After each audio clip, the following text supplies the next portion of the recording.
চট্টগ্রামের বিভিন্ন স্থানে বড় পর্দায় বিশ্বকাপ ফুটবলের ফাইনাল ম্যাচ দেখার ব্যবস্থা করা হয়েছে। নগরের কাজীর দেউড়ির মোড় থেকে এই আয়োজনের সবশেষ আপডেট জানাতে আমার সঙ্গে এই মুহূর্তে যোগ দিয়েছেন সহকর্মী রুনা আনসারি। রুনা, ফুটবল ভক্তদের মাঝে উৎসাহ উদ্দীপনা আপনি এই মুহূর্তে কেমন দেখছেন? আপনি নিশ্চয় দেখছেন আমার পেছনে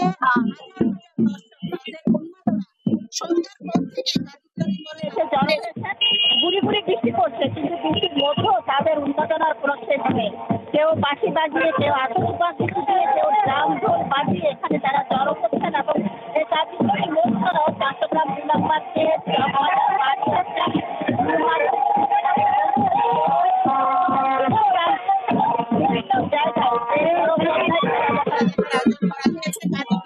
বিশেষ করে সন্ধ্যার পর থেকে এখানে সবাই জড়ো হতে থাকে। যেহেতু খেলার বাকি আরো ১.৫ ঘন্টা রয়েছে, কিন্তু এরই মধ্যে কিন্তু পরিপূর্ণ হয়ে গেছে।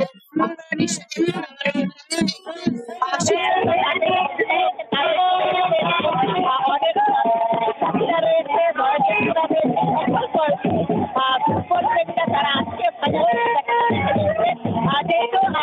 আর্জেন্টিনা